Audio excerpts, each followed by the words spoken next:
Hey y'all!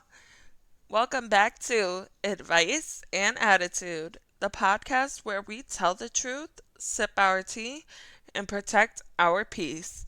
Now, listen, today's episode is called Why Self Care is Important.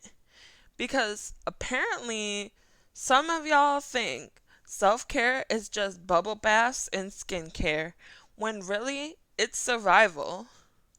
I'm gonna say this once and I'm gonna say it clearly.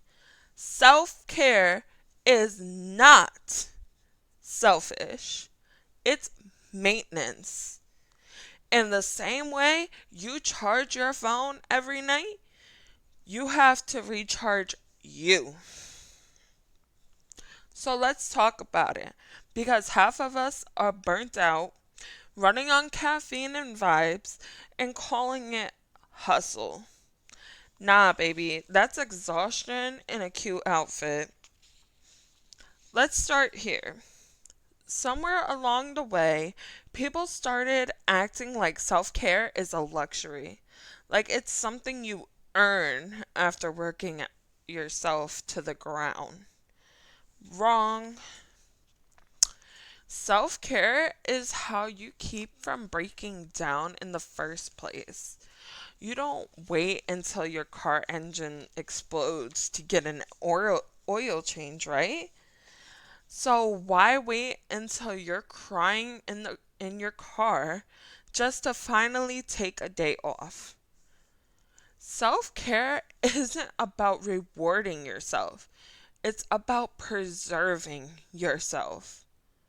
You can't pour from an empty cup. And most of y'all are out here trying to pour from a cracked one. Let's be real. You know you're overdue for self care when you wake up tired, you're irritated by everyone, you can't focus, and you're snapping at people who didn't even do anything. That's not attitude, that's exhaustion disguised as personality. You think you're just in a mood, but your body is screaming, sit down. And don't confuse distraction with recharging. Binge watching a show while ignoring your feelings is not self care. That's emotional avoidance with Netflix. Self care isn't just treat yourself, it's take care of yourself. Sometimes that means saying no. Sometimes that means drinking water instead of another coffee. Sometimes that means deleting that man's number for the fifth time and meaning it. It's not always glamorous. It's boundaries, it's accountability, and it's choosing peace over attention. You think self care is lighting a candle? Nah. Self care is blocking someone so you can sleep in peace again. It's making a budget. It's going to therapy. It's cleaning your space. It's doing the boring stuff that makes your life feel lighter later. Let's talk about it. The internet turned self care into an authentic. Everyone's like, I'm healing, but really, you're just online shopping, traveling to avoid their emotions, and calling it self care. Don't get me wrong, I love a good trip and a cute outfit, but that's not healing. It's escapism with Wi Fi. Real self care doesn't always look cute. Sometimes it's sitting with your thoughts instead of running from them. Sometimes it's staying home instead of overextending yourself. Sometimes it's saying no. I can't be your emotional support system today. I'm barely keeping myself together. That's not selfish. That's sanity. Here's the truth. When you constantly neglect yourself, your mind starts to shut down before your body does. You get anxious, moody, overwhelmed. You start doubting your worth, overanalyzing every little thing, and losing your joy. Self care isn't just physical, it's emotional maintenance. It's checking in with your thoughts. It's taking a break before you break down. It's letting yourself rest without guilt.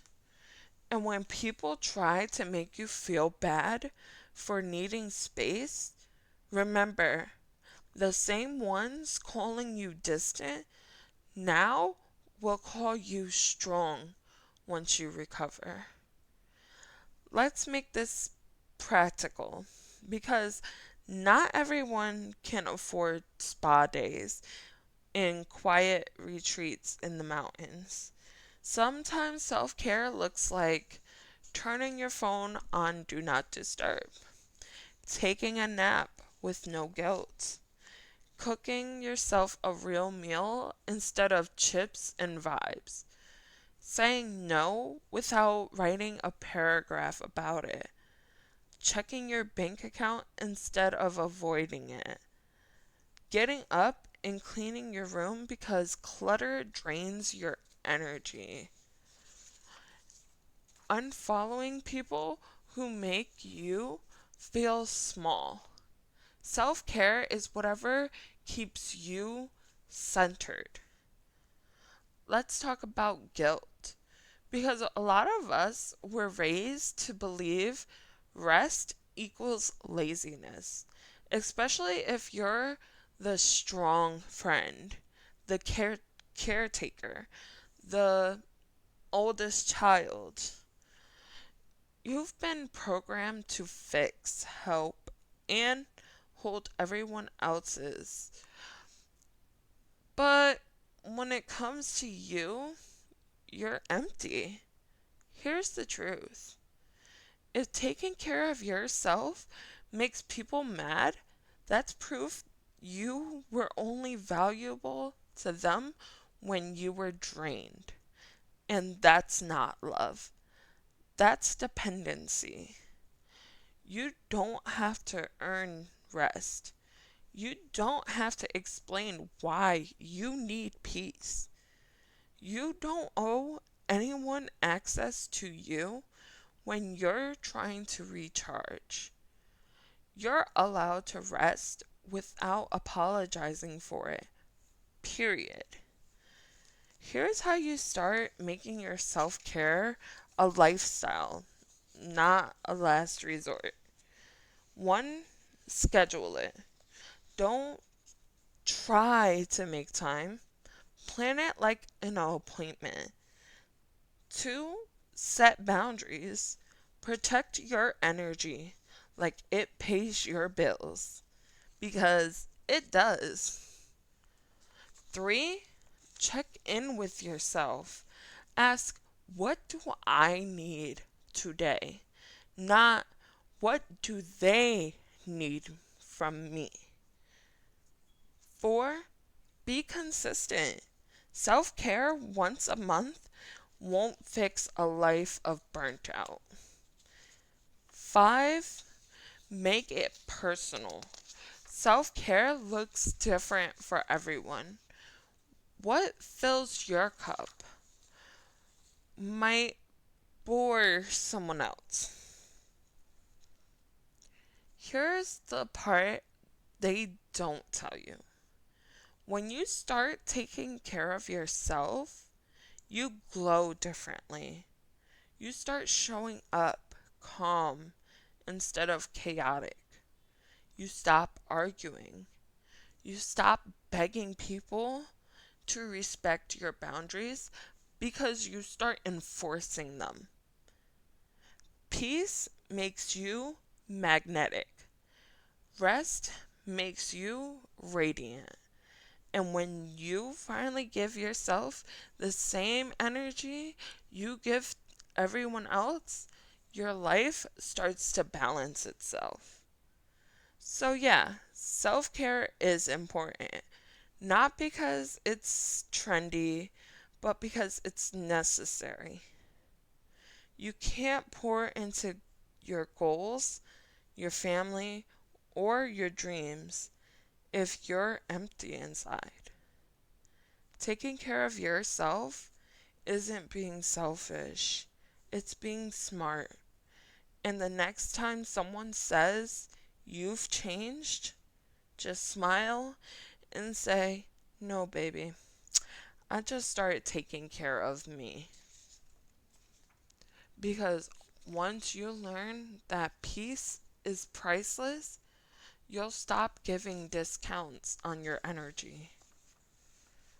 Alright, y'all. That's today's episode of Advice and Attitude.